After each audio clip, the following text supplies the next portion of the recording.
Hola, buenas noches. Bienvenidos una vez más a la Noche del Conocimiento. Esta vez vamos a hablar de algo muy diferente. Vamos a hablar de leyendas artúricas.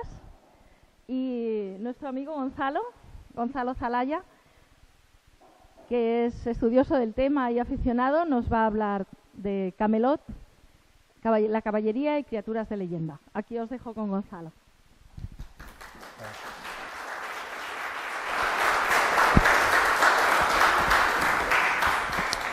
Bueno, esto en verdad es realmente una reunión de la tabla redonda, donde nos hemos reunido verdaderos amigos para juntos celebrar esta fiesta, ¿no?, de la caballería. Bueno, en primer lugar, también, si es el turno de los agradecimientos, me gustaría agradecer a Kaburi la oportunidad de poder dar esta charla y de compartirla con vosotros. También al Grupo Mensa por la difusión que ha hecho de esta conferencia y la convocatoria, y por supuesto a vuestra presencia, que es maravillosa, ¿vale? Vamos a comenzar esta historia que se remonta al principio de los tiempos, ¿vale?, a la épica, ¿vale? Junto al fuego es cuando se explican las historias, donde los niños, los ancianos, todo el clan se reúne a escuchar historias. Junto al fuego empieza la épica. La épica termina cuando comienza la fantasía épica, que es cuando el hombre que está escribiendo se da cuenta que lo que está escribiendo no es verdad, y el que lo lee también. La épica se remonta por ejemplo, a la Odisea, a la Eneida, en los que sí que hay componentes míticos y religiosos que se entremezclan, y la gente los creía. Por ejemplo, hay alusiones a Zeus y alusiones a los dioses antiguos. En cambio, la fantasía épica, sí que hay fantasía. El último en creer en la fantasía épica, el último gran héroe en creerla, es un héroe que todos conocemos, que es el Quijote, que es el que le da crédito a esas historias que ha leído. Él y su mejor amigo, el Sansón, el bachiller, que también se une a esa cabalgata y que se enfrenta junto a él en la playa de Barcelona, como todos ya conocéis. Luego no te olvides de coger un numerito también, ¿vale? No. Bien, nosotros comenzamos nuestra andadura en un lugar llamado Camelot, una ciudad mítica, una ciudad que ahora mismo nadie sabe dónde está, pero que todos imaginamos que está en algún sitio entre Bretaña y las islas de Inglaterra. Camelot no importa dónde esté. Camelot es un concepto, es una idea. Es un lugar donde se albergaron los principios morales más elevados, que son la igualdad entre los hombres. Vamos a comenzar esta historia explicándoos la historia y la hazaña de dos hombres anónimos, pero que todos conocemos bien. La de los guardianes de la tradición. Son muy distintos. No tienen nada en común. ¿Nada? Sí que tienen algo en común. Uno está sentado y su rostro no es muy amable, seguramente está muy concentrado, y el rostro del otro, bueno, seguramente está lleno de ideas muy traviesas, pero ambos tienen en su mente lo mismo: conservar la tradición, conservar lo que el imaginario colectivo, los sueños de los demás, los sueños de la gente han soñado alguna vez, y ellos lo transmiten, lo explican, de pueblo en pueblo, de siglo en siglo, de libro en libro, de canción en canción. Ellos son los que guardan los sueños. Y los sueños comienzan cuando un día alguien se acerca a una plaza. Pues yo vi a Tristán.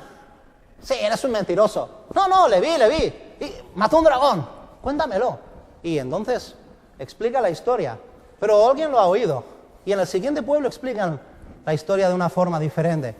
Y da comienzo a la leyenda urbana, que es lo mismo que un mito, ¿vale? Sí, voy a pedir por favor que el tema de los teléfonos... Bueno, a ti no, mamá, pero...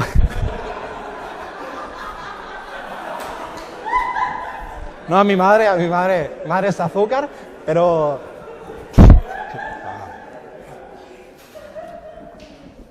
Mi madre no. Bien.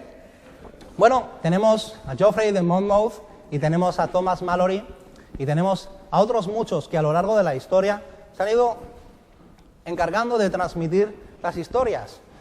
Y podíamos acabar en Stanley, que también es, a su modo, uno de esos hombres que están sentados en un escritorio explicando historias. Bien. Bueno, vamos a comenzar nuestra historia con un mito artúrico que muchos de vosotros conocéis, ¿o no?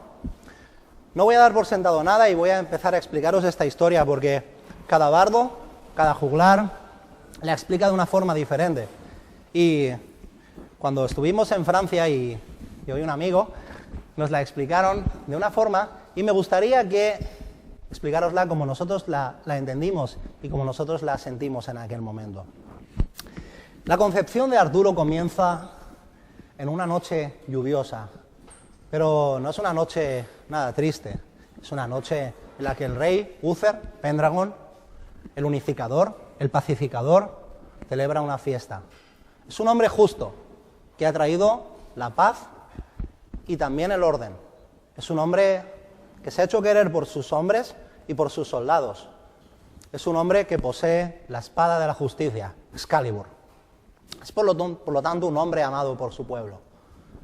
Pendragon ha convocado a todos sus caballeros, a sus duques, a una cena para, de una vez por todas, quitar de en medio todas esas absurdas disputas entre los nuevos y los viejos dioses. ¿Qué más da?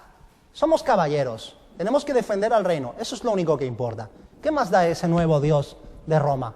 ¿Qué más da esos antiguos dioses de nuestros padres? ¿Qué más da? Lo que importa es el pueblo que sangra cada vez que nosotros nos matamos en una guerra absurda. Eso les dijo Pendragon en aquella cena. Y todos asintieron, ¡oh, claro, claro! ¡Oh! Y todos brindaron. Y estuvieron de acuerdo durante al menos un buen rato. Pendragon estaba muy convencido de su discurso porque creía en él. Pero, bueno, el destino es caprichoso. Y los hombres podemos ser coherentes, podemos ser justos, podemos ser honrados, pero somos hombres, cometemos fallos, tenemos flaquezas. Pendragon era un hombre y por lo tanto las tenía también. A pesar de su virtud, cometió un error. Cometió el error de enamorarse de la mujer de otro hombre. Estaba allí sentado y la vio bailar, la vio mecerse en los brazos del duque de Gorlois, el duque de Cornualles. Era tan hermosa que, bueno, tenía los rizos de oro, los ojos azules, el cuello enhiesto, vestía muy bien, con mucha elegancia, y bueno, eso no era todo, cantaba como los ángeles. Fue entonces cuando Pendragon quedó absolutamente prendado de ella y, bueno, dijo, voy a beber un poco de vino y me acercaré a hablar con ella. Bebió un poco de vino y se sintió algo valiente. Merlín le dijo, ¿habéis bebido suficiente, Pendragon? Entonces dijo, quizás si bebo una copa más, podría sacarla a bailar. Entonces fue a beber otra copa más, pero Merlín puso su brazo muy discretamente, como solo un mago podría hacerlo, claro. Pero Pendragon forzó el brazo de Merlín y apuró su copa hasta el final. No voy a apurar el Nestí porque está muy frío, pero si fuera un buen vino, seguramente. Entonces, Pendragon apuró su vino y, envalentonado por la fuerza que solo el alcohol concede, se acercó a Igraine y, concededme este baile, señorita. Igraine, por supuesto, no podía negarse a su rey y bailó con él. El baile fue torpe y todo el mundo lo vio, pero Gorlois no podía mostrar disgusto delante de toda la corte. Entonces, la cosa fue más. El rey se propasó. El baile al principio era un baile torpe, era un baile discreto, luego pasó a intento de un roce y al final Igraine se retiró. Y todo el mundo quedó en silencio. Entonces, ya fue cuando Pendragon, tirado todo, dijo, Gorlois, déjame a tu mujer una noche. Y Gorlois dijo, mi señor, ¿cómo podéis pedirme esto? Os he servido tan fielmente que esta sola petición me ofende. Sin embargo, Pendragón volvió a insistir y Gorlois se levantó enérgicamente y abandonó el castillo y nunca más volvió allí. Por supuesto, se llevó a Igraine. Bueno, al día siguiente, Pendragón, recuperado de la borrachera, le dijo a Merlín: Merlín, quiero que me consigas a Igraine, quiero que sea mía.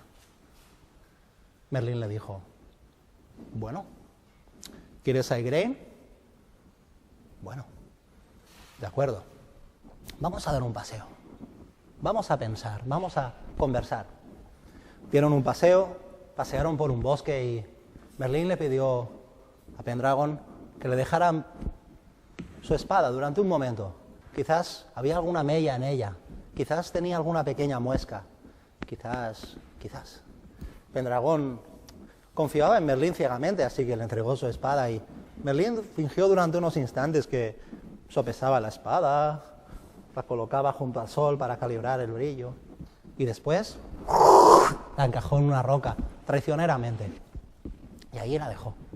¿Qué has hecho?, dijo Pendragón. He asegurado que esta espada no caiga con vos cuando vos caigáis. Pendragón se abalanzó sobre Merlín y le golpeó furiosamente. Cuando Merlín estaba harto de recibir golpes, le dijo: ¡basta! Si me matáis, no os conseguirá Igraine. Entonces Pendragón, recuperado el juicio, dijo: vale, perfecto, dadme a Igraine. Merlín se levantó y le dijo: el precio de la magia es muy caro. Si queréis a Igraine, me daréis lo que yo os pida, y cuando yo os lo pida. Sí, pero dádmela. Bien, se hará entonces. Merlín se retiró, hasta que se escondió en el bosque y desapareció de los ojos de Pendragón. Pendragón asedió Tintagel, que era el castillo donde el duque de Gorlois se había encerrado junto con su amada Igraine. Era el último bastión que les quedaba, un castillo inexpugnable, a las orillas de un risco. Era un castillo al que no se podía acceder de ninguna forma, si no era, por supuesto, destruyendo todo el castillo.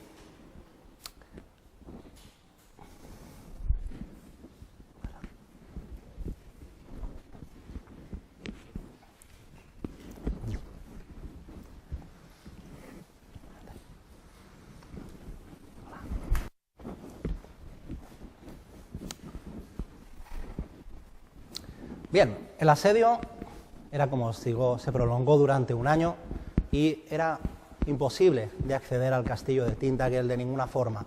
Entonces Pendragón se acordó de que Merlín le había dado la palabra de que le conseguiría Camelot, de que conseguiría Tintagel, le conseguiría Igraine para él. Y entonces, una noche, todavía borracho, salió fuera al mar y le dijo: Merlín, me juraste que me conseguirías a Igraine. ¡Cumple tu palabra, mentiroso! Y allí, justo al instante, estaba Merlín y le dijo: bien, he venido a cumplir mi palabra. ¿Cumplirás tú la tuya? Sí, consíguelo. Quiero ya a Igraine. ¿Has visto, Pendragón, en qué te has convertido? ¿En qué te ha convertido la lujuria? Eres un ser despreciable. Pero todavía hay algo bueno en ti y lo voy a aprovechar. Créeme. No sé de qué me estás hablando, viejo. Dámelo ya. Dame lo que quiero ya. Y márchate. Sí. Te daré lo que quieres. Y tendrás lo que quieres. Ya lo creo. Bien. Merlín le dijo cuál sería su plan. Aquella noche crearía un pequeño hechizo.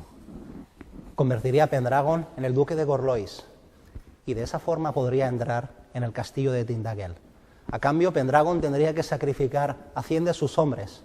Tendría que enviarlos a una misión perdida, haciéndoles creer a a los hombres de Tintagel que Pendragon se retiraba. De esta forma, el duque de Gorlois saldría del castillo para atacarlos por la espalda y ensañarse con aquellos enemigos que huían. Pues tal era la naturaleza de Gorlois, solo se atrevía con aquellos que huían. Merlín conocía su naturaleza y la aprovechó.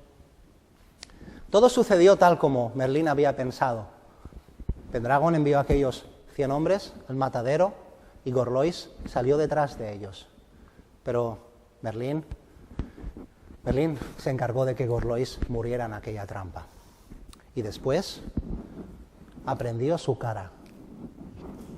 Copió cada uno de sus gestos, cada una de sus facciones, cada una de sus sonrisas, cada una de sus expresiones, y se las dio a Pendragon durante una noche. «No hables», le dijo, «pues no puedo darte su voz, no puedo darte la voz de un muerto», le dijo. «Bien, no hablaré». Y con el aspecto de Gorlois, entró en el castillo.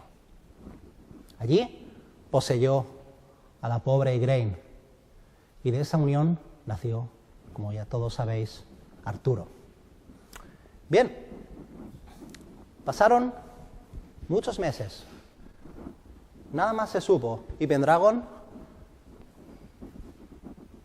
volvió a su castillo y allí gobernó, pero cuando Igraine se descubrió embarazada y descubrió que Gorlois había muerto, cayó en la locura. Y cuando, mucho tiempo después, 9 meses después, nació un niño y un hombre se presentó en su puerta diciendo, «Dámelo». Y se lo robó. Igraine no pudo soportar la tristeza y se arrojó desde lo más alto de Tintagel. Pendragon no pudo soportar tampoco la tristeza y sus hombres también se rebelaron contra él cuando se enteraron a qué les había sometido todo aquello. Merlín se hizo cargo del niño y lo cuidó, como más tarde veremos, y le enseñó algunas lecciones con sonrisas y otras, bueno, ya lo veréis. Bien, vamos a ver la segunda historia, ¿de acuerdo? El joven Arturo. Arturo era un niño... me he olvidado de explicaros una cosa importante de la anterior historia. Merlín tomó a Arturo y lo llevó junto con un hombre al que Merlín tenía en alta estima. Era un hombre al que había examinado durante 3 generaciones. Había examinado a los abuelos, había examinado a los padres y había examinado a su familia desde hace 3 vidas. Es decir, Merlín sabía que aquella gente era de fiar, sabía que eran fiables, sabía que nunca habían cometido pecados graves. Era la familia de Ser Héctor, un hombre de virtud intachable, de virtud generacional. Y allí era un caballero pobre, sin embargo, y allí le entregó al joven Arturo. Le dijo que era un vagabundo y nada más. Le dijo que se encargara de cuidarle y que algún día lo reclamaría, que podía servir a su también recién nacido hijo Kai como escudero y que al final él le recompensaría. Ser Héctor era un buen hombre, como Merlín ya sabía, y tenía el corazón bondadoso, así que aceptó de buena gana encargarse de aquel niño desamparado. Y bueno, sabemos también que Ser Héctor pasó a ser uno de los mayores y más ancianos caballeros de la tabla redonda posteriormente, que era el padre adoptivo de Arturo. ¿Vale? Bien, joven Arturo. La historia del joven Arturo tiene una cómica y una que, bueno, los medios se han encargado de difundir, hemos visto en películas, las hemos visto en cómics también, pero hay una historia que no es tan conocida y que proviene del folclore celta, con el que tanto se han entremezclado las historias artúricas.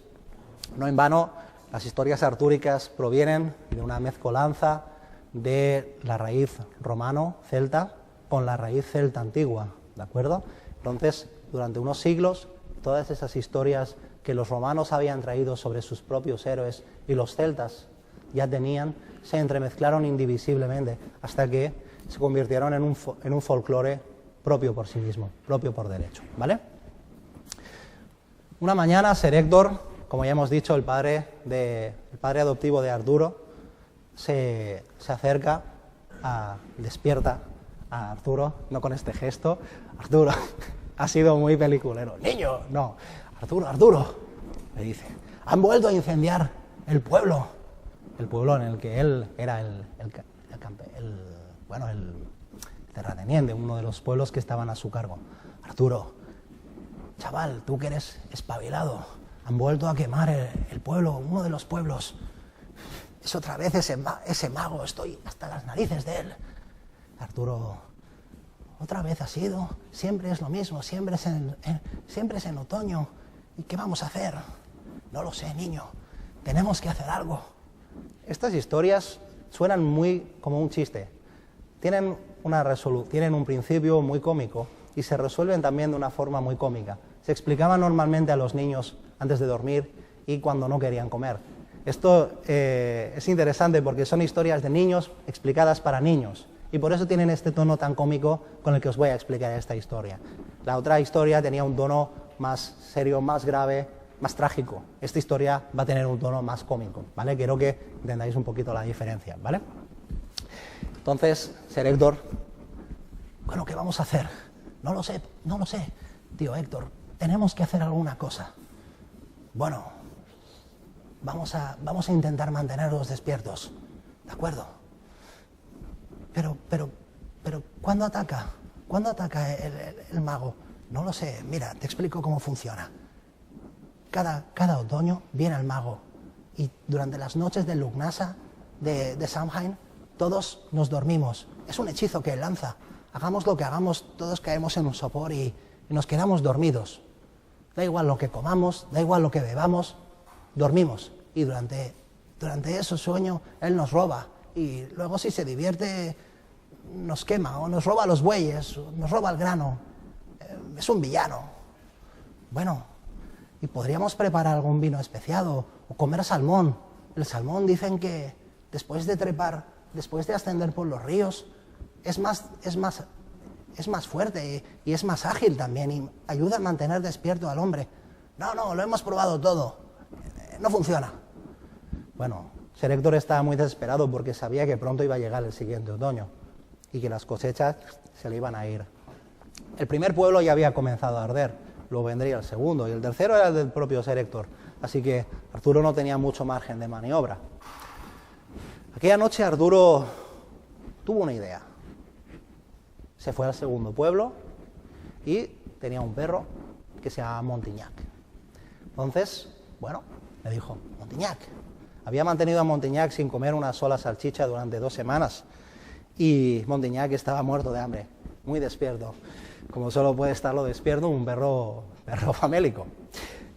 Montignac, cuando el mago deje esto, te daré todas las salchichas que quieras. Montignac lo entendía perfectamente, dijo, pero como no cumplas, ya verás, ¿eh? No, tranquilo, Montignac, cumpliré mi palabra. Bueno. Entonces, Montignac y Arturo montaron guardia junto a los soldados y de pronto vieron una sombra en lo lejos, en el bosque, y Montignac ladró. Los soldados a su alrededor comenzaron a dormirse y Arturo bostezó durante unos instantes también, ¿no? Y Montignac ladraba enforbecido. Y los soldados se mantenían también un poco despiertos gracias al ladrido del perro, ¿no? Pero era imposible. Al final, tanto los guardias como Arturo, como el pequeño Montignac cayeron dormidos. Y el mago prendió fuego a todas las aldeas, a la segunda aldea. Bueno, al día siguiente, Arturo, decepcionado porque su idea no había tenido ningún éxito, tuvo otra idea.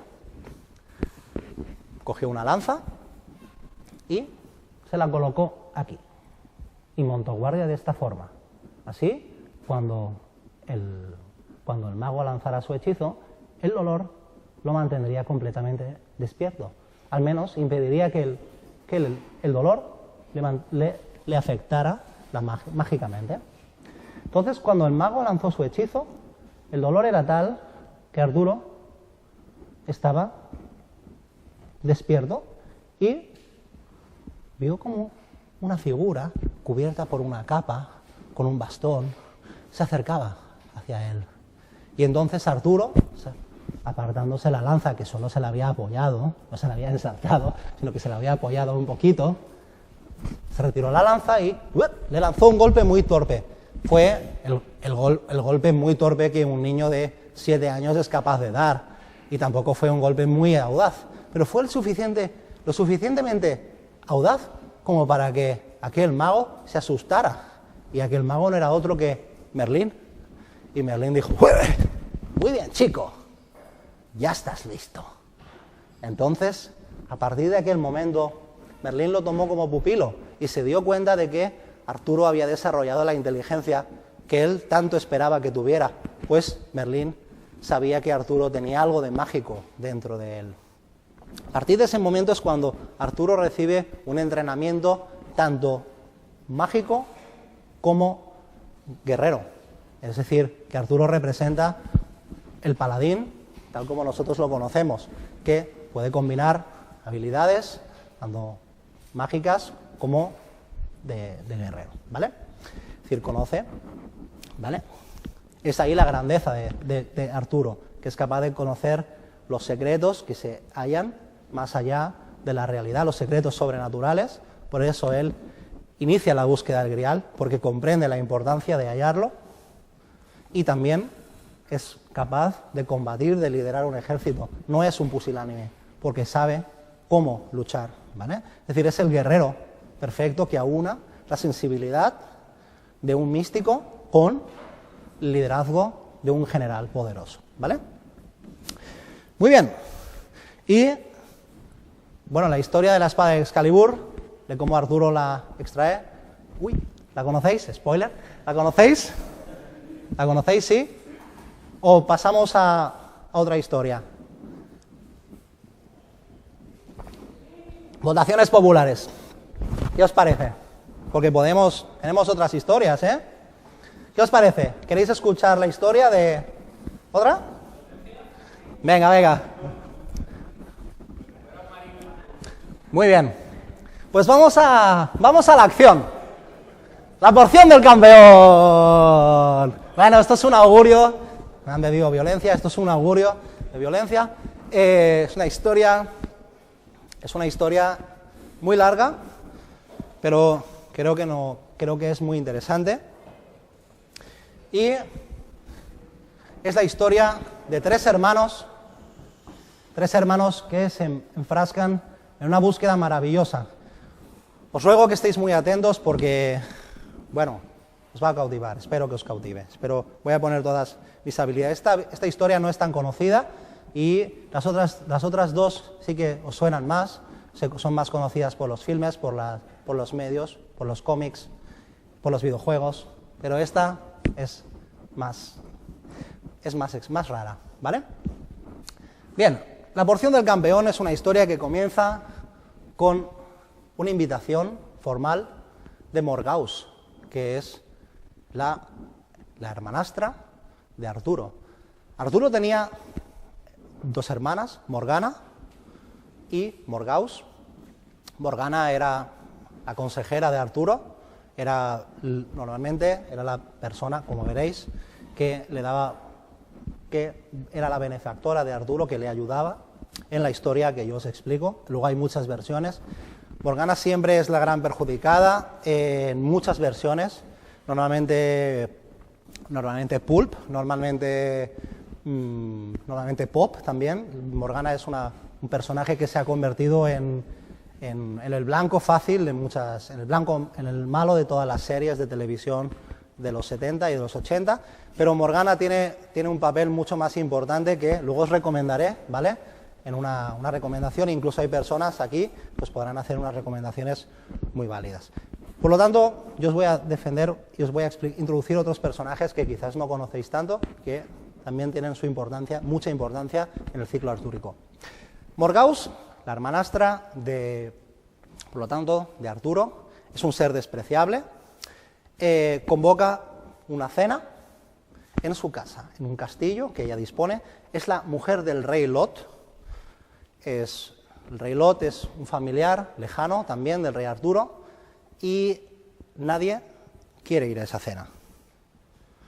Nadie quiere ir a esa cena porque Morgause es una persona maledicente que gusta de crear conflictos a través de las mentiras y nadie confía en ella. Morgause se siente muy ofendida y es una gran bruja, es una gran hechicera, así que amenaza a que todos los que no vayan serán maldecidos por su magia a través de la distancia y que todas las mujeres, todas las esposas de los caballeros que no vayan se quedarán estériles. Entonces, bueno, los caballeros se lo replantean y acuden a esa cena, pero le hacen jurar que ella no estará presente durante la cena. Morgause accede, jura que no estará presente en la cena, pero miente, porque ella ha forrado todo el salón y todo su castillo con habitaciones con las que ella puede espiar a sus invitados y puede escuchar y ver continuamente qué es lo que están haciendo. Es decir, ha inventado un sistema de paneles con las que puede contemplar en cualquier momento y espiar qué están haciendo todos los que están en su castillo. Bien, todos los invitados acuden y todo Camelot acude a la casa de Morgause. Y allí se celebra ese banquete, un banquete fastuoso, fantástico, donde hay comida, bufones, juglares, justas. Es un festín, unas celebraciones como jamás se han visto, ni siquiera en Camelot. Y allí, durante aquella cena, se trae un caldero gigante y, bueno, ese caldero contiene algo que se llama la porción del campeón. Es una comida que está elaborada con la carne de un jabalí anciano que ha sido alimentado durante 7 años con miel, leche, nueces y la avena más pura. Esto a nosotros no nos impresiona, pero en aquella época, bueno, era un lujo, ¿no? Es una comida que dotaba de poderes a aquel que la consumía. Y solo el campeón, solo un caballero, solo el mejor guerrero podía consumirla. Una sirvienta muy humilde se acerca a 3 caballeros en diferentes lugares de la mesa, de esa fastuosa mesa que han montado, y les sirve, les escancia, y se acerca primero a Ser Agravain. Ser Agravain, vos sois el mejor caballero de Camelot. ¿Por qué vos no reclamáis la porción del campeón? Si sois el mejor caballero, el más fuerte, el más guapo. Venga, Agravain, ¿por qué no reclamas tú la porción del campeón? Y Agravain dice, bueno, es verdad, soy fuerte, soy guapo, las chicas me miran, he matado, bueno. Entonces Agravain piensa cuánta gente han matado por la espalda, pero bueno, dice, he matado a mucha gente, sí, sí, podría reclamar la porción del campeón. Sí. Alternativamente, después, otra escanciadora, Gawain, qué fuerte eres, qué rubio, qué bonito, y qué gran caballero. Oye, ¿por qué no reclamas la porción del campeón? Seguro que te la dan, eres el mejor. Gawain es puro, ya lo sabemos, y dice, no. Pero si Agravain la va a reclamar, y es tu hermano, ¿cómo vas a permitir que la reclame Agravain? ¿Agravain va a reclamarla? Pero si es... Bueno, pues, si vas a permitirlo, yo creo que tendrías que avanzar a él, ¿eh? Si la va a reclamar él, lo mejor es que la reclame yo. Y alternativamente, otra escanciadora, enviada por supuesto por Morgause, se acerca a Gaheris, que es el tercer hermano. Son 3 hermanos, Agravain, Gawain y Gaheris. Son 4 hermanos en realidad, pero Mordred no está en otro sitio, pasando bien y no sale en esta historia. Luego ya sabemos qué hace Mordred, ¿no? Mordred es el que hace el crítico 10 luego, pero Mordred está, en esta historia no se le da cancha, entonces está tranquilo en esta historia, ¿vale? Entonces, los 3 hermanos se acercan a Gaerys. Gaerys era el más joven de todos y no había tenido la ocasión de demostrar nada todavía. Entonces, se acerca a la escanciadora. Agraven y Gawain dicen que eres un pelele. ¿Cómo? No, me voy a presentar, ¿eh? Tienes que pedir la porción del campeón. Vale, la pido ya. Bueno, total que cuando presentan la porción del campeón, el rey Arturo, bien, bueno, hemos cenado muy a gusto, ¿verdad? Morgause, muchas gracias por esta cena, estés donde estés en esta casa, y bueno, es la hora de que se sirva la porción del campeón. ¿Quién la va a reclamar? Y se levantan los 3 hermanos al mismo tiempo. Arturo, bueno, creo que hay un malentendido, sobrinos, solo la puede comer uno. No, hay una discusión. No, es para mí, dice Agraven. No, es para mí, dice Gaerys. Yo creo que es para mí, estos son unos impresentables, dice Gawain. Al final no se ponen de acuerdo y, bueno, y entonces es Arturo que dice, bueno, vamos a hacer una cosa. Estamos en la casa de una invitada y a mí lo que más me gustaría es que no estuviéramos a malas. Entonces es cuando Agraven saca su espada. ¡Esta porción es para mí! Entonces ya dice Arturo, bueno, ya basta. Saca Excalibur y dice, aquí se divide la porción, os mato. Y funciona, porque claro, Excalibur... Y bueno, todos se sientan, comen la porción del campeón, pero aquella noche, mientras están durmiendo, Morgause les envía un sueño a los 3 hermanos, en el que les llama cobardes y les inflama la cabeza. Y entonces, pues al día siguiente se presentan, ya más tranquilos, más sosegados, y le dicen a Arturo, bueno, mira, ayer nos diste una solución de salir del paso. Queremos que decidas quién es el campeón, quién merece la porción del campeón. Pues ya os lo comisteis ayer, ya vale ya con la tontería esta. No, ¿quién es el mejor de los 3 hermanos? Bueno, pues mira, salid de aventuras y, escucha, ya cuando volváis ya lo decidiremos, hacéis una búsqueda y cuando regreséis me decís quién es el mejor de vosotros, ¿vale? Lo hacen así y salen, ¿vale? La primera búsqueda es la de un gigante. Dicen que hay un gigante en una montaña, está siempre cubierta de niebla. Y los 3 hermanos van allí con su caballo. El primero en ir es Gaerys, es el que quiere demostrar siempre todo, ¿no? El primero. Y Agraven va el segundo y Gawain los vigila desde detrás, ¿vale? Se meten en la niebla, se mete Agraven en la niebla y se mete Gawain en la niebla el tercero. Cuando salen de la niebla, están desnudos, los 3. Y los han dejado en cueros. Están desnudos, solo tienen lo que llevan. Ni espada, ni nada, van ahí ya. Y, bueno, ¿qué vamos a hacer sin nuestra armadura? ¿Qué vamos a hacer? Dice Gaerys. Agraven, yo ahí no entro, ¿eh? Nos ha robado, nos ha humillado, ese gigante nos ha robado. Y entonces es cuando Gawain dice, un caballero no es solo su armadura. Voy a entrar allí, voy a recuperar nuestro equipo. Y entra. ¡Gigante! ¡Devuélvenos nuestro equipo! ¡Dánoslo! Y chilla, y chilla, y chilla. Hasta que una cosita muy pequeña sale de ahí. No era un gigante, era un duende. Durante muchos siglos me ha servido eso de que era un gigante y todo el mundo se lo creía. Pero tú me das miedo porque tienes una voz muy fuerte. Toma, y le tira las armaduras y las espadas, incluso muchas otras cosas que les había robado a otros.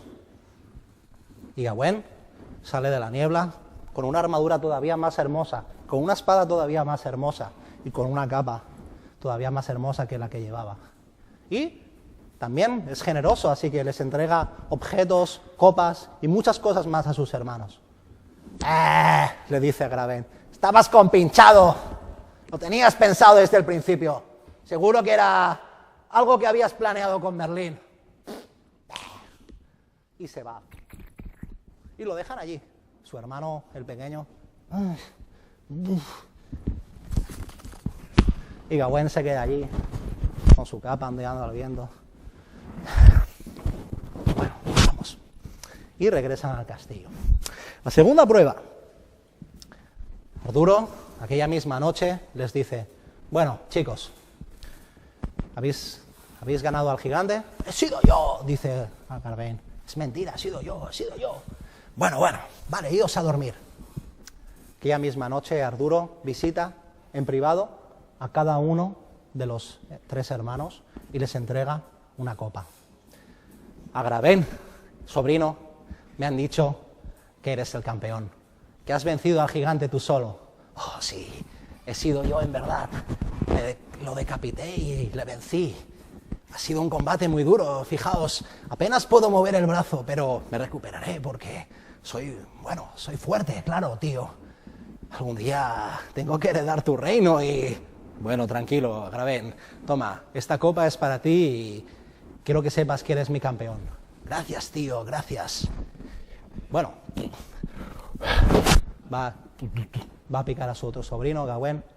Gawain, me han dicho que has vencido al gigante. Bueno, no era un gigante, tío, era un duende, un gnomo, no sé, era una cosa...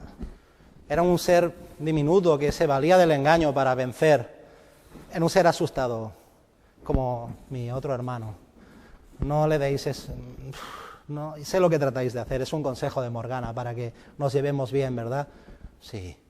Bueno, no os preocupéis, tío, de verdad. Bueno, toma, has ganado. Fue a ver a su otro hermano, su otro sobrino, y repitió el mismo proceso. Le entregó una copa y le había dicho que todo iba bien y que había ganado y que se olvidaran del asunto, y ya está. Pero aquella misma noche Morgause les dijo que todo era una pantomima y que Arturo les había visitado a cada uno para decirles lo mismo. Bien. Bueno.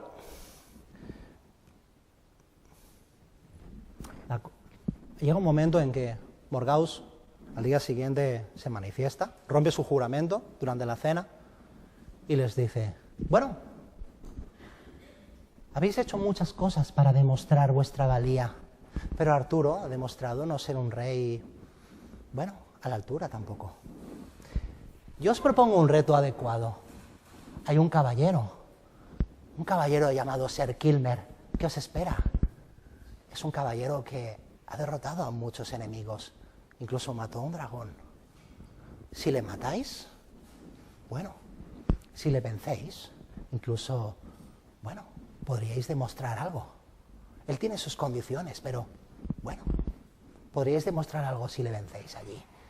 Os espera en una arboleda junto a aquella piedra Ogam que está fuera del castillo. Cabalgaron durante mediodía hasta llegar a la piedra Ogam. Y cuando llegaron allí y encontraron a Ser Kilmer, a Gawain se rió. ¿Contra esto hemos de luchar? Es un viejo, es un viejo. Efectivamente, Ser Kilmer era un anciano. Tendría 90 años y apenas podía sostener una espada a 2 manos. Pero en sus ojos brillaba la fuerza de alguien que ha conocido una mayor pureza. Habéis venido a por el desafío, ¿verdad? Decía aquel hombre agotado. Sí, venimos a desafiaros, claro. Bien, he aquí mi desafío. A Gawain. ¿Conoces mi nombre? Claro. Bien, mi desafío es el siguiente. Tú me cortarás la cabeza hoy y yo te la cortaré mañana.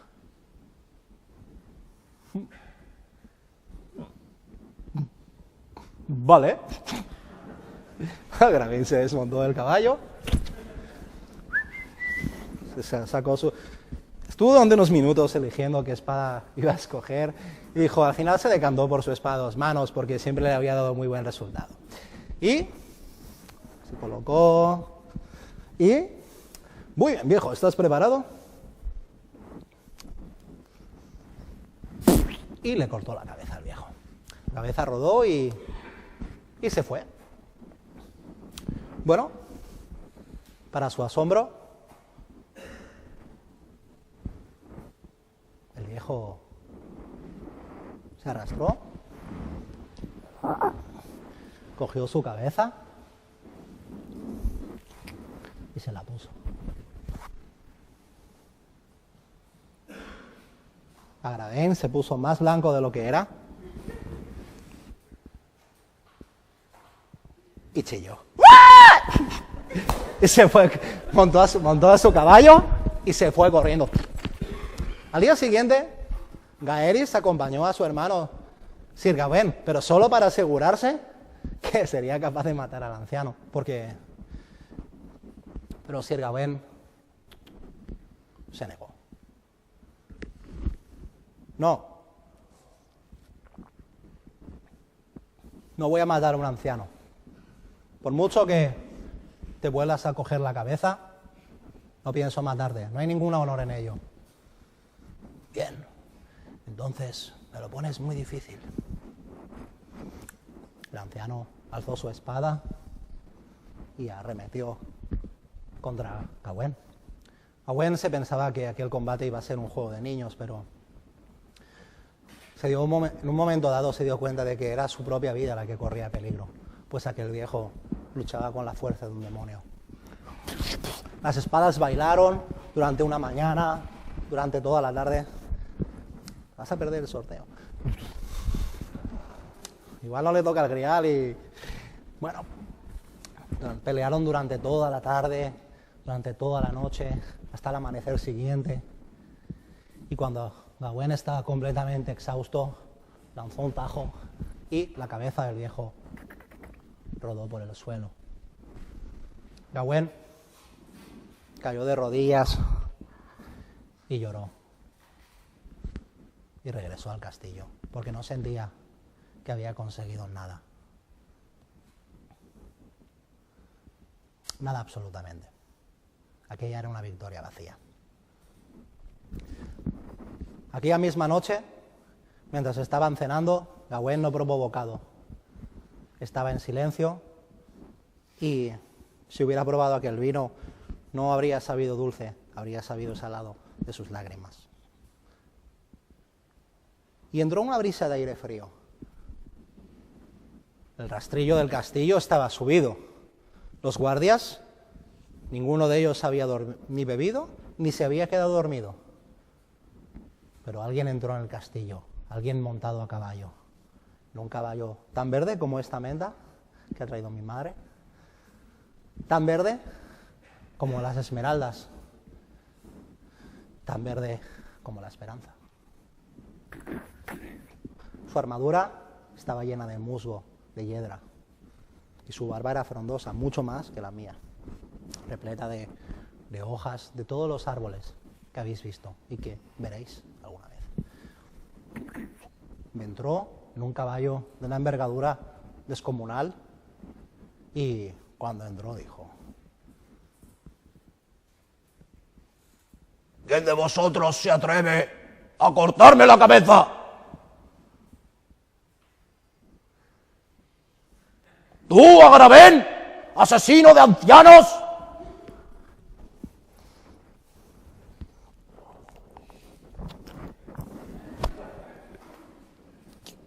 No. ¿Tú, Gaerys, cobardica? Todavía tienes que aprender mucho de tu hermano. No. ¿Tú, Gawain? ¿Serás tú? No, yo no. Sí, tienes que ser tú. Tienes que demostrar quién es el campeón de una vez, para que esta bruja se calle. Y Morgause, en aquel sitio donde se había escondido, se retorció. Está bien, lo haré por eso entonces. Salió, cogió su espada y, lo siento, Caballero Verde, le cortó la cabeza. El Caballero Verde se deshizo en una bruma verde y aquellas hojas en las que se transformó en hiedra se transformaron también en bruma. Y poco a poco del Caballero Verde solo quedó una fragancia. Y después ni eso. Todos los que estaban allí hubieron olvidado que había sucedido en aquel sitio. He venido a por tu cabeza. Y Gawain, bueno, accedió, era lo justo. Se levantó, se puso junto al Caballero Verde y, bueno, durante aquel momento consiguió reunir el suficiente valor como para que morir no le importara. Durante algunos momentos los hombres somos capaces de tener esa entereza. Dura muy poco, pero él la tuvo durante aquellos instantes. Se sentó, se inclinó y permitió al caballero que le quitara la vida. El Caballero Verde alzó sus enormes brazos musculados, tensó su hacha también verde y la descargó con una fuerza monstruosa. Con la habilidad que solo los eones confieren, con la habilidad marcial que solo los eones confieren, el Caballero Verde desvió el filo y no decapitó a Gawain, justo en el último instante, para asombro de toda la audiencia. Nadie entendió qué había sucedido. Te he salvado la vida porque eres alguien puro, Gawain, le dijo. Pídeme lo que quieras y te lo concederé. Gawain le dijo, bien, Caballero Verde, quiero saber cómo puedes volver a coger tu cabeza y volver a andar. ¿Ja? Quiero saber cómo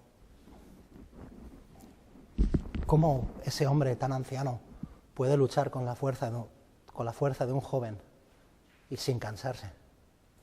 Eso es muy fácil. Ven conmigo. Ven, te lo explicaré. Gawain se despidió de su tío, se despidió de todos y partió de viaje con el Caballero Verde y lo llevó a un sitio, a un bosque en el que hemos estado, el bosque de Broceliande, y allí le dijo, aquí erigirás un templo, una capilla. Reunirás la palabra gracias en todas las lenguas que existen. Y cuando hayas completado esa capilla, lo comprenderás. Así fue. Gawain fue por el mundo y en aquellos días de la antigüedad la gratitud era grande en los hombres, pues había muchas formas de decir gracias. Cuando Gawain terminó, sus cabellos eran blancos y su piel estaba llena de arrugas. Sus brazos ya no podían sostener la espada, se había hecho muy anciano.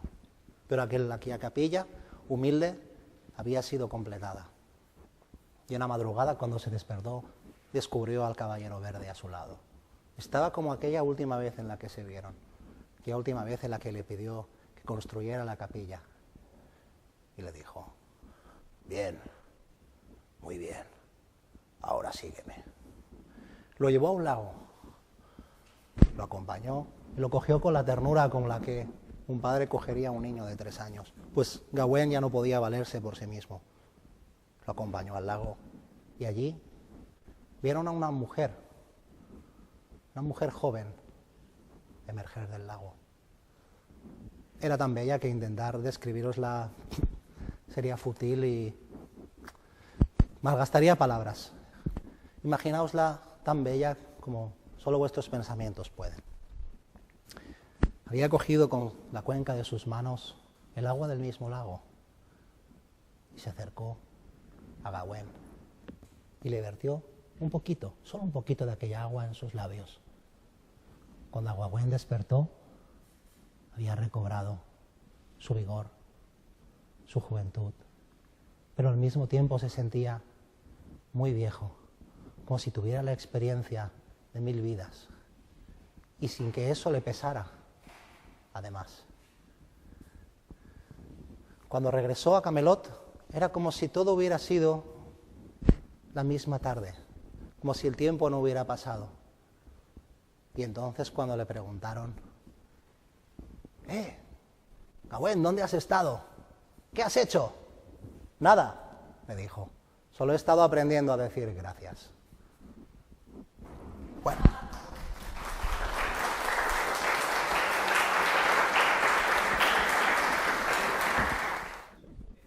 Perceval, ¿vale? De Perceval os voy a explicar solo la historia de sus comienzos, ¿vale? Porque es una historia muy extensa.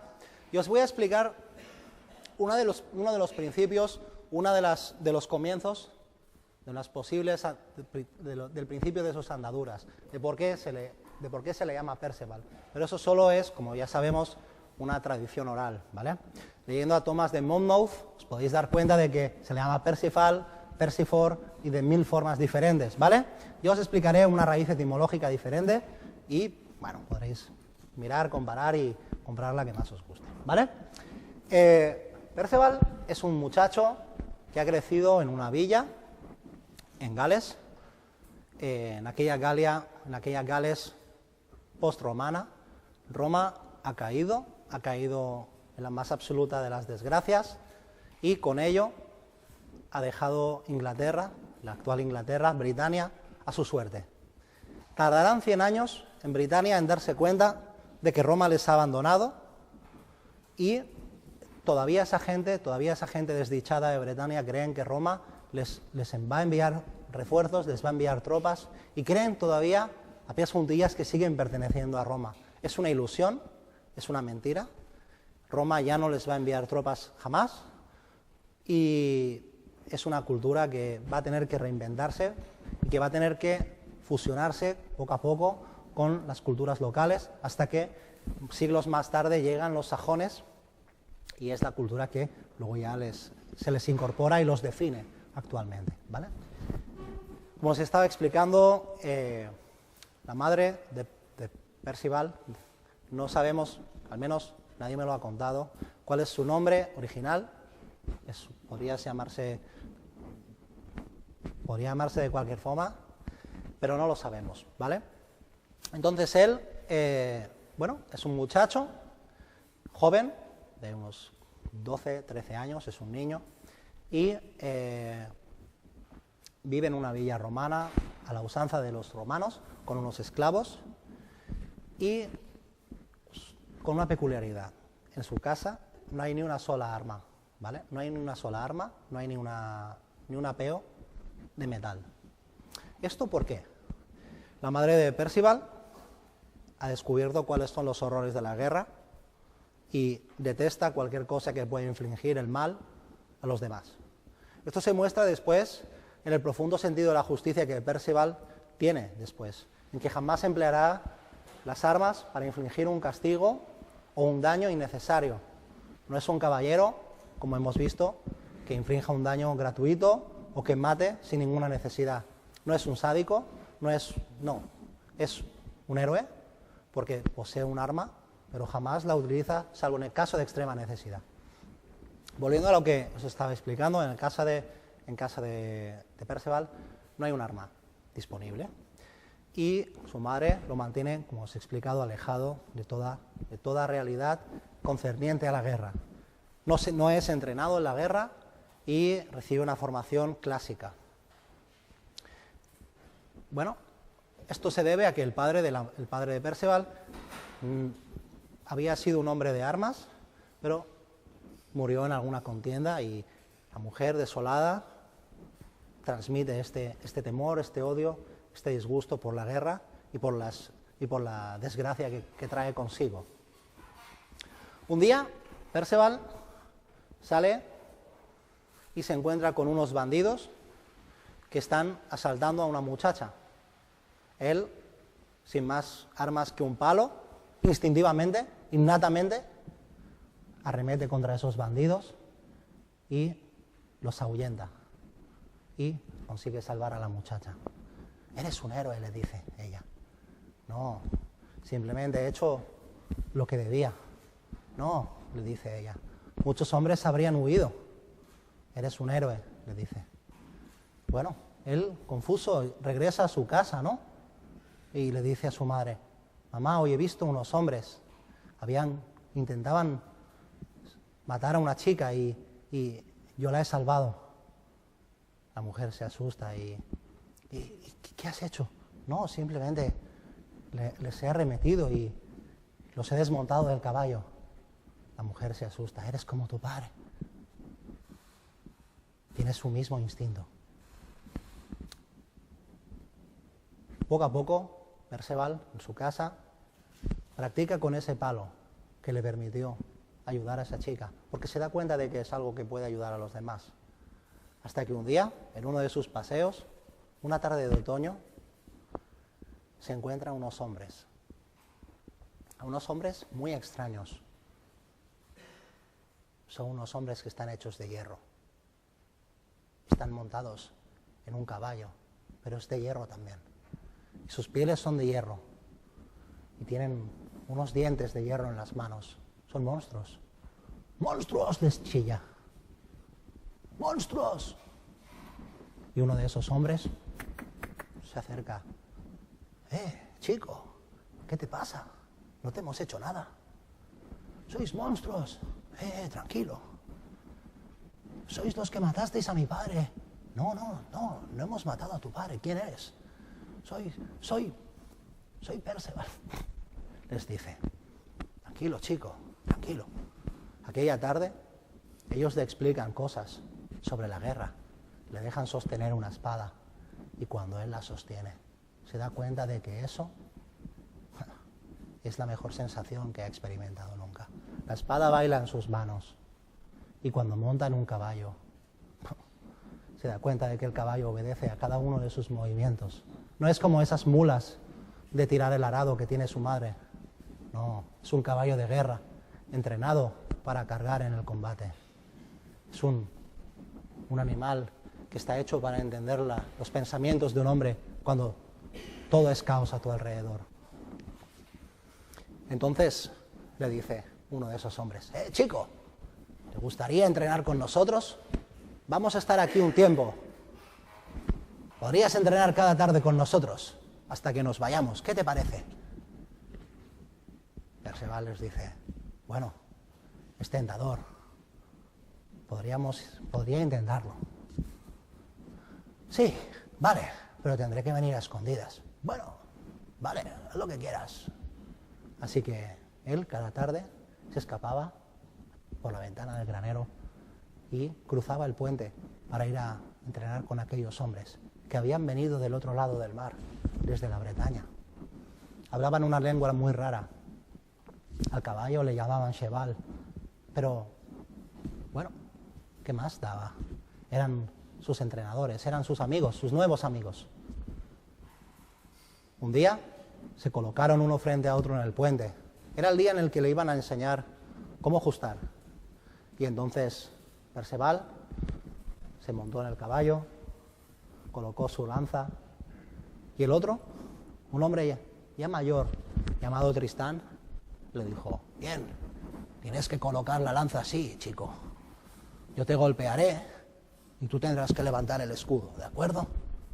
Sí, sí.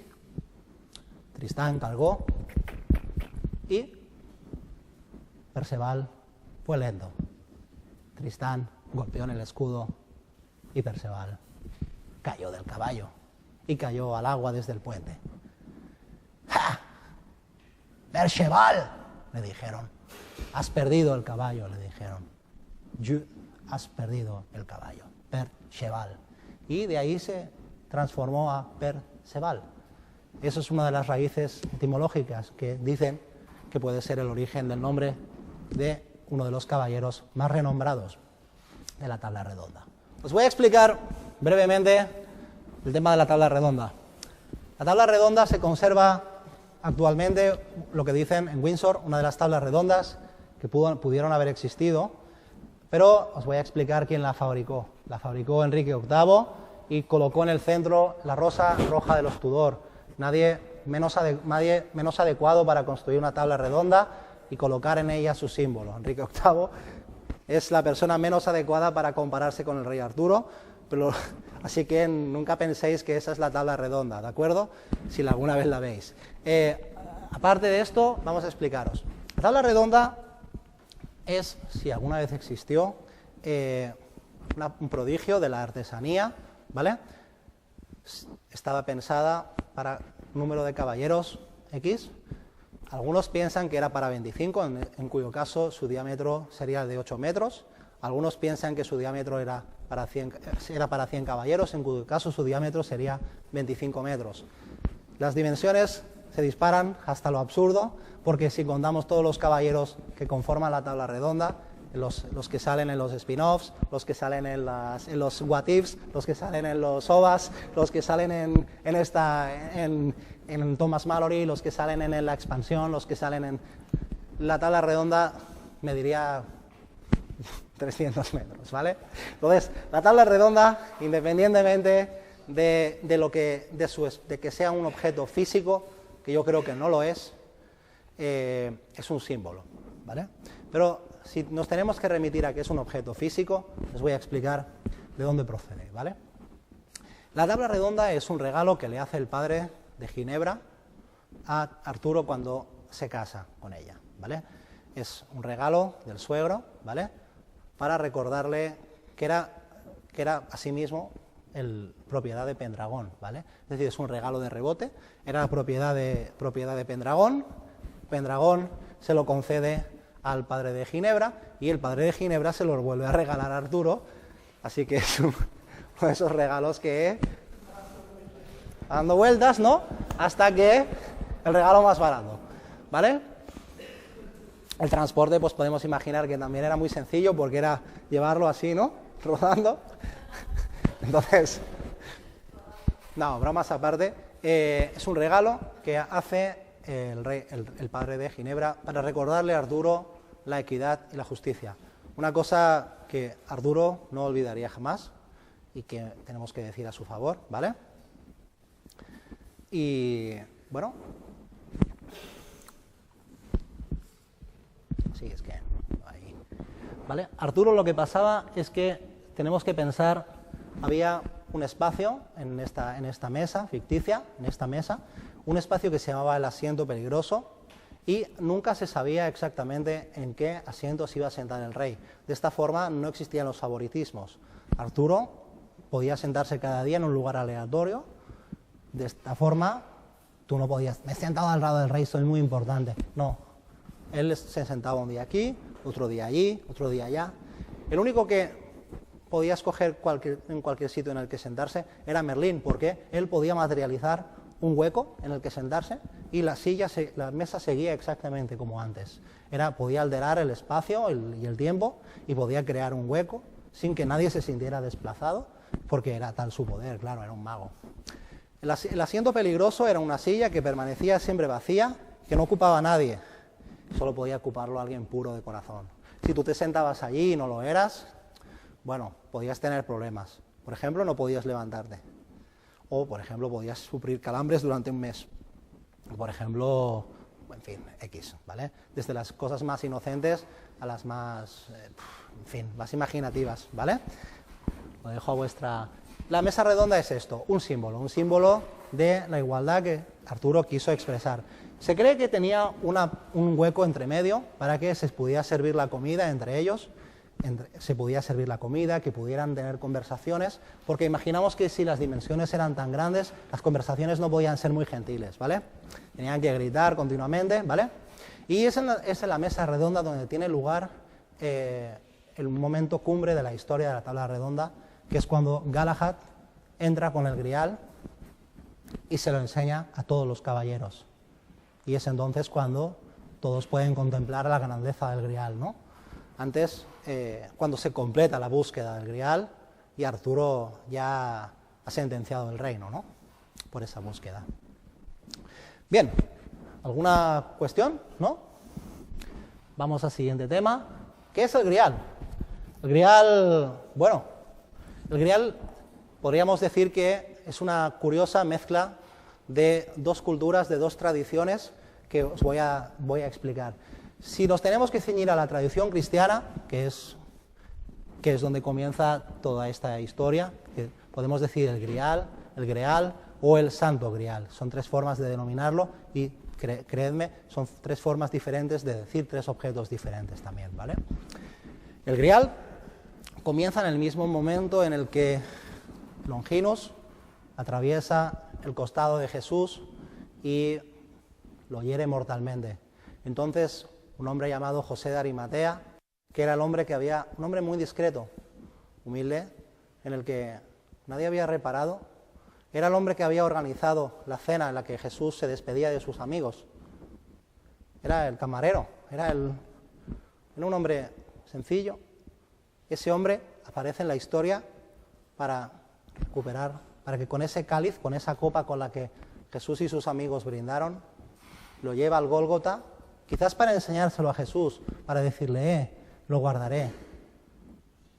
Voy a acordarme de que vosotros estuvisteis ahí, fuisteis gente buena. Pero de pronto le encuentra un nuevo uso cuando ve que han herido mortalmente a Jesús. Y dice, bueno, él habló de sangre y de guardar la sangre de él. Él habló de sangre, de sacrificio. Voy a guardar su sangre aquí, ¿no? Y entonces recoge la sangre de Jesús que se vierte en esa copa. Y acto seguido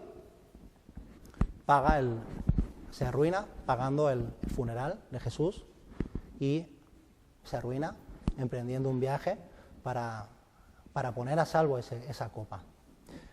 Bueno, se dirige a un lugar lejano, un lugar que la historia cree que es Britania, y allí deposita el Grial en un lugar que nadie sabe, y unos hombres que le acompañaron, también galileos, se comprometen de por vida, durante todas sus generaciones, a protegerlo, hasta los fines de los tiempos.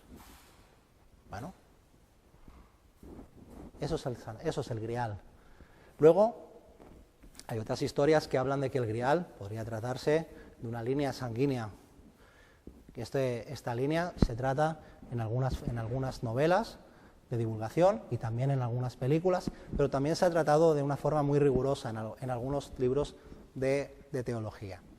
También el Grial se mezcla con las antiguas tradiciones cuando llega a Britania, es decir, hay una conexión entre la cultura romano-cristiana que llega a Britania con la conquista o con aquella gente que viaja de Roma, con aquellos exiliados, con aquella gente que va viajando, que trae influencias, con aquella gente que peregrina por el mundo, que trae ideas, que trae sueños.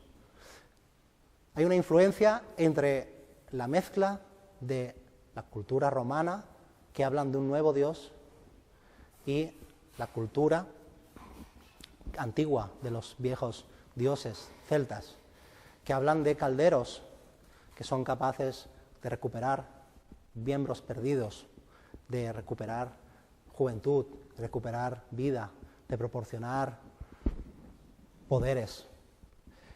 Cuando estas dos tradiciones se mezclan es cuando tenemos el Santo Grial. No antes.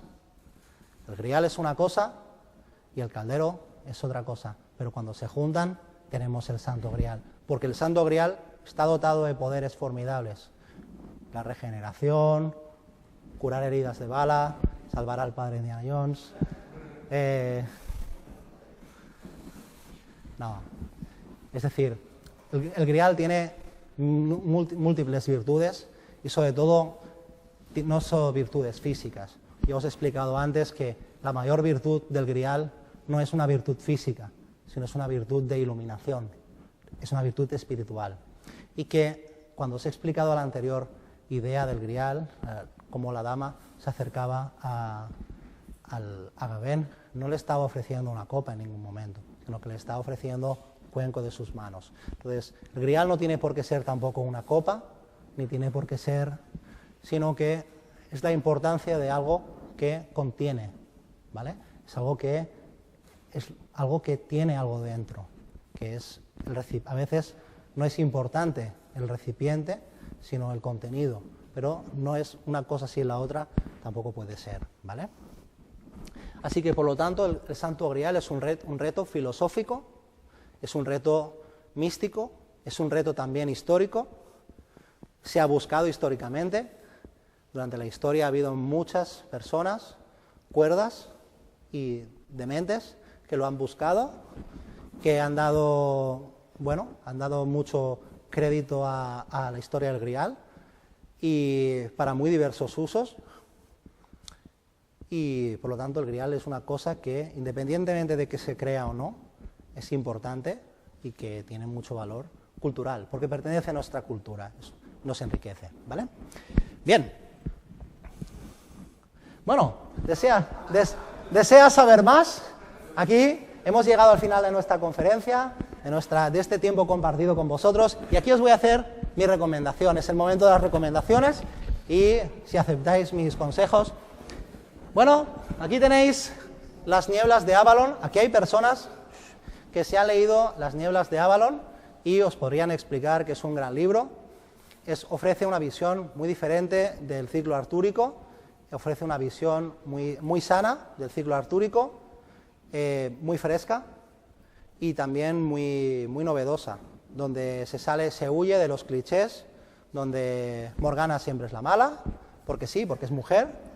Y es interesante porque también nos explica un poco sobre los druidas, una temática que, también es muy interesante y que, también convendría airear un poco porque desde Julio César no se ha dicho nada de ellos y Julio César no es que dijera nada bueno precisamente. ¿Vale? Luego aquí, sale un juego llamado Knights of the Round. Si estáis cansados de formar parte de la historia artúrica de una forma pasiva, podéis ayudar a salvar Camelot con vuestro propio mando.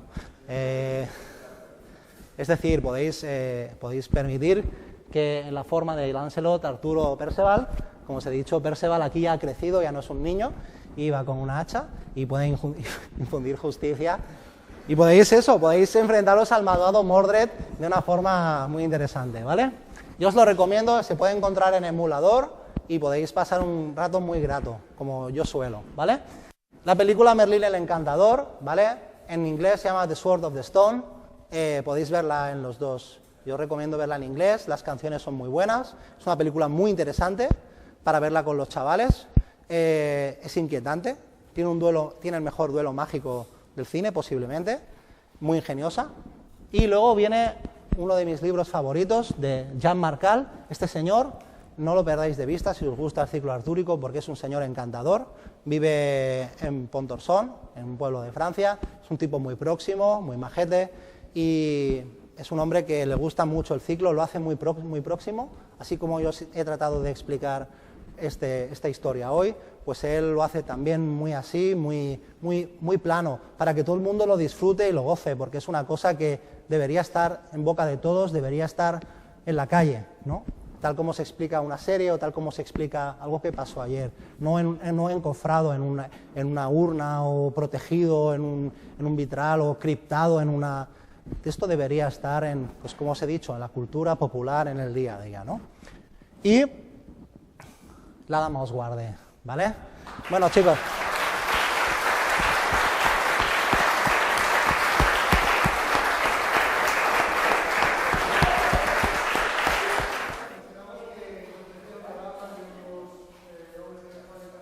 No te oigo, perdona, tienes que...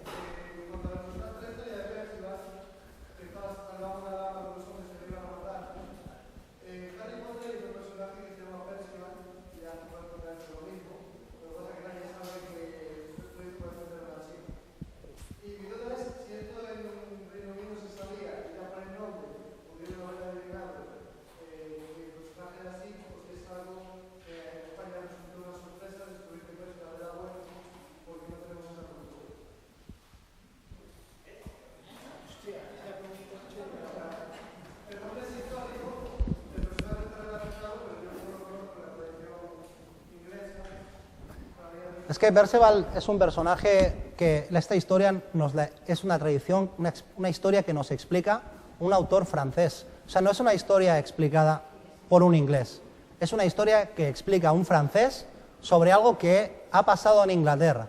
O sea, la raíz de la historia no es inglesa, sino que es bretona, de la Bretaña.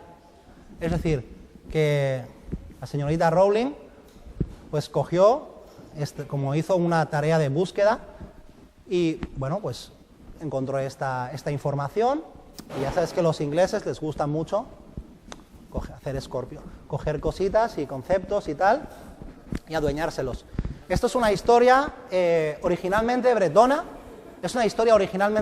porque los bretones atribuyen el origen de Perceval a la lengua francesa.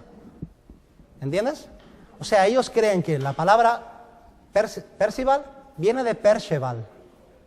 Pero claro, esto, ¿cómo va a existir el francés en una época tan pretérita a la caída si se remonta a la caída de Roma? Esto es una historia posterior que se ambienta aproximadamente en el siglo XI, cuando ya los monjes medievales franceses ya estaban recopilando las historias de los bardos.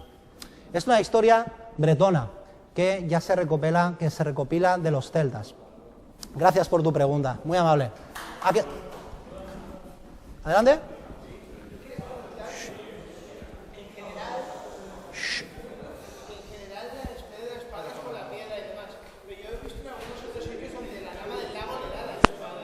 Sí. La Dama del Lago le entrega la espada a Arturo posteriormente cuando Arturo es un adulto, porque Arturo y Lancelot es un caballero errante que se encuentra en un puente justando y poniéndose a prueba. Se le llama Lanzarote del Lago porque se encuentra en un puente combatiendo contra cualquiera que se acerque allí. Entonces Arturo combate con Excalibur de una forma brutal contra Lancelot, una forma despiadada, casi animal. Y hay un momento en que Arturo pierde la compostura de lo que un caballero debe ser. Y sale el instinto de su padre. Su padre era un hombre justo, pero en un momento dado se convierte en un monstruo. Entonces Arturo es un hombre justo, pero el combate, hay un momento dado en el que le pierde y se convierte en un ser sanguinario.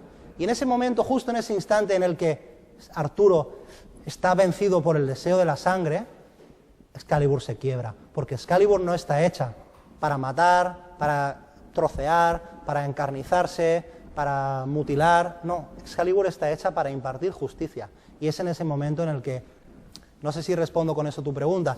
Entonces, Excalibur se rompe y entonces Arturo llora y suplica a la dama que le devuelva la espada. Entonces la dama le impone una penitencia. Arturo cumple esta penitencia y tiempo después Merlín arroja esos fragmentos al lago y la dama le devuelve en una noche de otoño. Todas las historias artúricas tienen un componente otoñal. Nunca tienen lugar en un verano. Os daréis cuenta, porque el otoño siempre indica el tránsito, siempre indica la melancolía, pero indica sobre todo una cosa: los celtas estaban muy, muy, muy influenciados por la cultura del otoño. Y aunque pudieron los cristianos erradicar muchísimas cosas, omitir, borrar, skip, delete, censurar, control Z, pudieron hacer muchas cosas, no pudieron quitar esa esencia, que era la esencia del otoño, que permanecía ahí, ¿vale? Eso es una cosa que me hubiera gustado explicar antes, pero no venía a cuento, y ahora como lo comentas tú sí, ¿vale? Una noche de otoño, la Dama del Lago le entrega de nuevo la espada, una noche de solsticio, y le devuelve la espada. Y Arturo no vuelve a hacer un mal uso de ella. El último buen uso que le da es matar a su hijo Mordred. Y tras eso, pues es muy triste, porque Arturo se ve condenado a asesinar a su propio hijo. Y tras eso morir, claro. O vivir para siempre en la isla de las manzanas. Pero eso ya es otra historia, lo sabemos. Tuvimos una profesora que sabía cuándo iba a regresar Arturo. Tenía sus cálculos, ¿no? Miguel? Había hecho sus cálculos matemáticos de cuándo iba a regresar Arturo. Lo decía en alguna historia, ¿no? Lo había computacionado, pero no... Pero cuando le preguntamos cuándo, no nos lo quiso decir. Secreto de familia, ¿no? Adelante, señorita, dígame.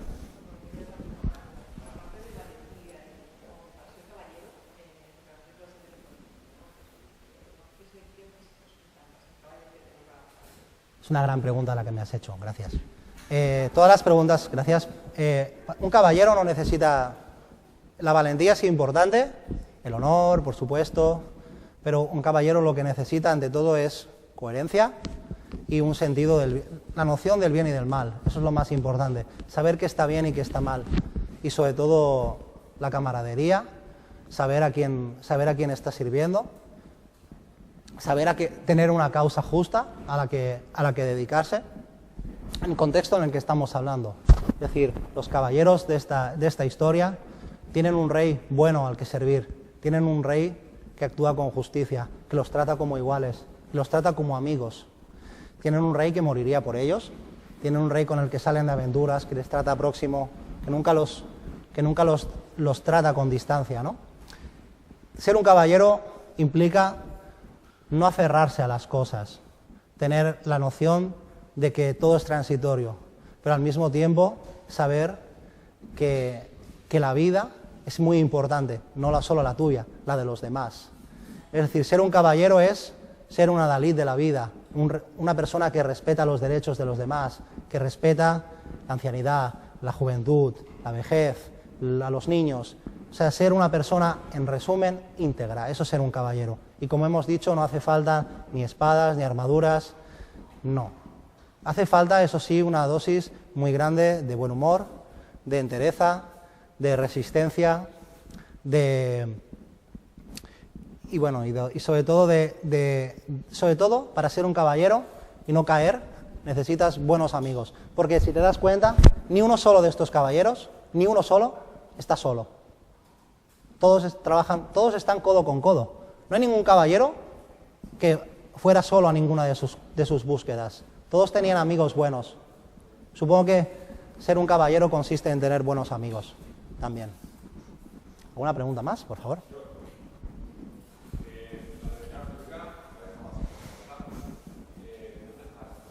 ¿Dónde está? ¿Dónde estáis? ¿Dónde está el Santo Grial? No. Creo que yo lo sé. No. El Santo Grial. Es una pregunta muy interesante. El Santo Grial puede estar donde tú quieras. No es una pregunta con la que pretendo... Escucha, no es una pregunta con la que pretendo evadir la respuesta, no. Es una respuesta muy sincera la que te estoy dando. El Santo Grial es un momento en el que tú... No es nada físico, como te he dicho, nada con lo que tú vayas a alcanzar... No es nada con lo que tú vayas a prolongar tu vida, ni vayas a regenerar un brazo, rollo Dr. Connors. No, o sea, es algo con lo que tú vas a darte cuenta de que has alcanzado una meta, no sé, es un momento de epifanía, un momento de paz, un lugar al que llegas y te sientes bienvenido, pero no has estado nunca. Es alguien que nunca has conocido, te sientas delante de él y dices, vas a ser mi amigo, lo sé.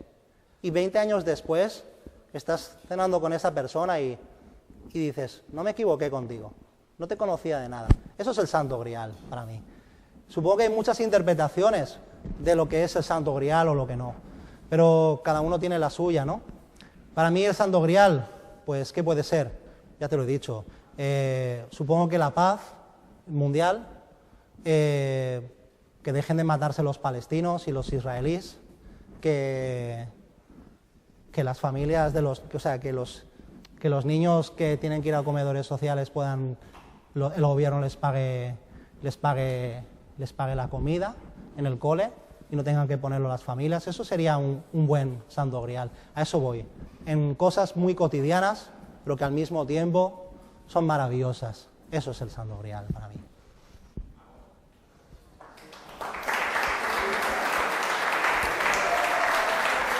¿Una pregunta más?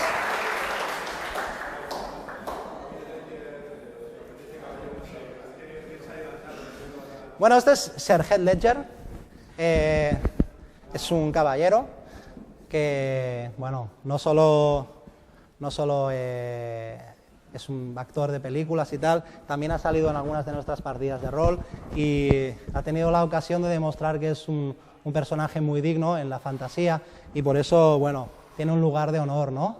Bueno, por eso está aquí. Tú ya sabes que el rol es algo que también trasciende, ¿no? Lo que es real y eso es importante, ¿no? Por eso está ahí, porque es un gran tipo, ¿no? Y estuvo con nosotros en momentos duros. Y eso está. Sí, sí. ¿Alguna pregunta más? Dime, tío. Bueno.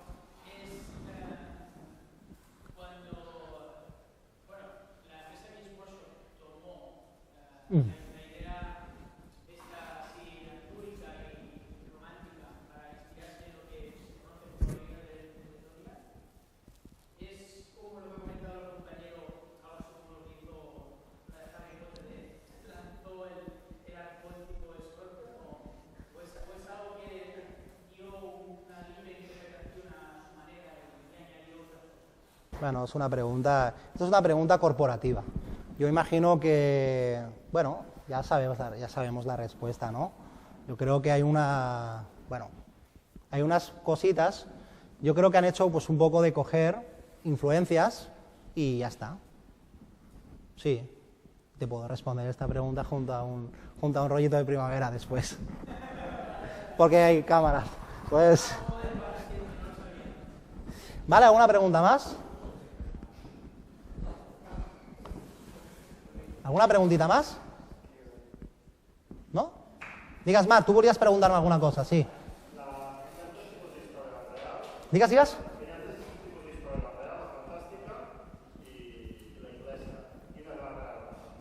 La que tu vulguis. És que ningú... O sigui, no hi ha... La història del rei Arturo, ningú ha pogut mostrar que va existir. Ningú. Llavors, tothom fa especulacions sobre qui va poder ser el rei Arturo. Alguns diuen que va ser un heroi, un romano celta, alguns altres diuen que no era ningú, uns altres diuen que era un bandit, un senyor de la guerra, uns altres van dir que era una persona o un grup de persones que anaven morint i anaven agafant la seva identitat. Bueno, no se sap. Després la història fantàstica, bueno, ja saps com va tot. Yo soy William Wallace. William Wallace mide más de 2 metros, ¿no? Sí, si estuviera aquí lanzaría rayos por los ojos, no? És una mica tot això, no? Vull dir, s'agafa un moment la figura del personatge i es sobredimensiona fins que es converteix en un mite, no? D'això van les coses, ¿no? ¿D'acord? ¿Sí? ¿Una preguntita más? ¿Sí, chicos? ¿Chicas? ¿No? Pues ha sido un placer.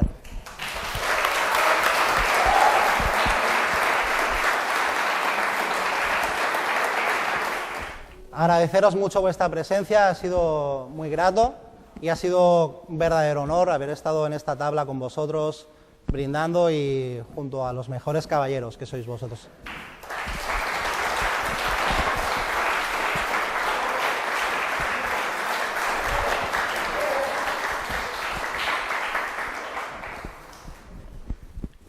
Bueno, pues ha sido muy divertido, muy diferente, algo muy especial. Y por esta temporada damos por finalizadas la primera serie de conferencias, que han sido 8. Volveremos a empezar en septiembre, ya tenemos 5 voluntarios más para cosas totalmente diferentes. Y ya os iré diciendo, pues me ha encantado compartir esto con vosotros, ha sido muy divertido, muy agradable. Os deseo muy buenas vacaciones y nos vemos en septiembre.